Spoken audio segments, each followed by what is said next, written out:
Hi hello, ഇന്നൊരു ചെറിയൊരു tips ആയിട്ടുണ്ട് ഇന്ന് വന്നിരിക്കുന്നത്. കരിമീൻ എങ്ങനെ എളുപ്പത്തിൽ വൃത്തിയാക്കാൻ പറ്റും എന്നുള്ള ഒരു ടിപ്സ് ആയിട്ടാണ് വന്നിരിക്കുന്നത്. എല്ലാവരും ഈ കല്ലുമ്മലേക്ക് ഇട്ട് ഉരക്കല്ലേ ചെയ്യുക, അതൊക്കെ കുറച്ചും കൂടി മെനക്കേട് പിടിച്ച പണിയായിരിക്കും അല്ലേ, കുറച്ച് ടൈം എടുക്കും. പക്ഷെ ഇത് എളുപ്പത്തിൽ പെട്ടെന്നൊരു 15 മിനിറ്റ് കൊണ്ടൊക്കെ, ചിലപ്പോൾ 15 മിനിറ്റ് ഒന്നും വേണ്ട, അതിനു മുന്നേ തന്നെ ശരിക്കും ഒരു പ്രയാസവും ഇല്ലാണ്ട് മോൾ ഭാഗത്തെ ഒരു കറുത്ത ഒരു ഭാഗമുണ്ടല്ലോ, അത് ശരിക്കും പോയി കിട്ടുന്ന ഒരു ടിപ്സാണ് കേട്ടോ. അപ്പം ഞാൻ ദേ ഇവിടെ അതിനായിട്ട് ആദ്യം ദേ കരിമീന് ആ തലഭാഗവും അതിൻ്റെ ആ ചതമ്പലും അതൊക്കെ ഒന്ന് ചെയ്ത് കളഞ്ഞിട്ട് വെച്ചിട്ടുണ്ട് കേട്ടോ. ഉള്ളിലത്തെ ഭാഗങ്ങളൊക്കെ ചെയ്ത് ക്ലീൻ ചെയ്തിട്ട് വെച്ചിട്ടുണ്ട്. ഇനി അതിലേക്ക് വാളാമ്പുളി കേട്ടോ, നമ്മൾ സാമ്പാറിലൊക്കെ ഇടുന്ന പുളി, ആ പുളി ഒരു ചെറുനാരങ്ങയുടെ വലിപ്പത്തിൽ കുറച്ച് വെള്ളത്തിലിട്ട് വെച്ചിട്ടുണ്ട് കേട്ടോ. എന്നിട്ട് അതിൻ്റെ ആ വെള്ളം മാത്രമാണ് കേട്ടോ എടുക്കണത്.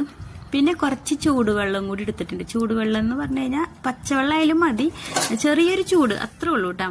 അതും കൂടി ഒഴിച്ചു കൊടുക്കുക. അതേ ആദ്യം ഈ പുളിവെള്ളം കുറച്ചൊന്ന് ഒഴിച്ചു കൊടുക്കുന്നുണ്ട്. എന്നിട്ട് ഈ ചൂടുള്ള ഈ വെള്ളം കൂടി ഒഴിച്ചു കൊടുക്കുക. ഒരുപാട് ചൂട് പാടില്ല കേട്ടോ, ചെറിയൊരു ജസ്റ്റ് ഒന്ന് ചൂടാക്കാം അത്രേ ഉള്ളൂ. ഇനിയിപ്പോൾ ചൂടാക്കിയില്ലെങ്കിലും കുഴപ്പമൊന്നുമില്ല കേട്ടോ, സാധാ വെള്ളം ഒഴിച്ചു കൊടുത്താലും മതി.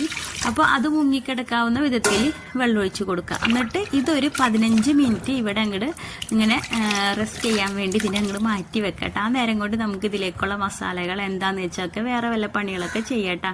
ഇത് കഴിഞ്ഞ് വരുമ്പോഴേക്കും ഇത് നമുക്ക് ചെയ്യേണ്ട കാര്യമൊന്നും വരില്ല കണ്ട. അപ്പം 15 മിനിറ്റിനുള്ളിൽ തന്നെ അതിൻ്റെ കറുത്ത ഒരു മോൾ ഭാഗത്തെ കണ്ട ഈ കറുത്ത സാധനങ്ങളൊക്കെ കുറച്ചൊക്കെ പോയിട്ടുണ്ടാവും കേട്ടോ. പിന്നെ ബാക്കിയുള്ള ജസ്റ്റ് കത്തി വെച്ചിട്ട് ഒന്ന് ചെറുതായിട്ട് ഒന്നിങ്ങനെ ഉരച്ച് കൊടുത്താൽ മതിയിട്ട്, ഇങ്ങനെ ചിരണ്ടുമ്പോഴേക്കും അത് പോയി കിട്ടും കേട്ടോ.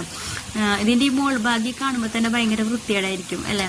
അപ്പോൾ അതിങ്ങനെ കല്ലുമ്മലൊക്കെ ഇട്ടായിരിക്കും ഉരക്കല്ലേ. പക്ഷെ ഇങ്ങനത്തെ ഇത് അറിയായിരിക്കും എല്ലാവർക്കും, എന്നാലും അറിയാത്തവർക്ക് വേണ്ടി ഞാനിപ്പോൾ ചെയ്തപ്പോൾ ജസ്റ്റ് കാണിച്ചതാണ് കേട്ടോ. പെട്ടെന്ന് പോയി കിട്ടി നന്നായിട്ട് ക്ലീൻ ആയിട്ടുണ്ടായി മീനും. അപ്പോൾ ഇങ്ങനെ ചെയ്താൽ മതി കേട്ടോ. ഇതിൽ സ്വർക്കൊക്കെ ഒഴിക്കണത് കണ്ടിട്ടുണ്ട് ചില വീഡിയോയിലൊക്കെ, പക്ഷെ എനിക്കിപ്പോൾ സ്വർക്കൊന്നും ഒഴിക്കേണ്ട വന്നില്ല കേട്ടോ. സ്വർക്കം ഒഴിച്ചാലും കുഴപ്പമൊന്നുമില്ല, ക്ലീൻ ആവും. പക്ഷെ എന്നാലും ഞാൻ സ്വർക്കം ഒഴിച്ചിട്ടില്ല. ഇനിയിപ്പോൾ ഈ ചൂടുവെള്ളത്തിന് പകരം പച്ചവെള്ളം ഒഴിച്ചിട്ടായാലും ഇത് ചെയ്യാം കേട്ടോ. ഞാനിവിടെ ജസ്റ്റ് ചൂടുവെള്ളം ഒരു വീഡിയോയിൽ അങ്ങനെ കണ്ടപ്പോൾ അങ്ങനെ ചൂടുവെള്ളം എടുത്തുന്നുള്ളൂ.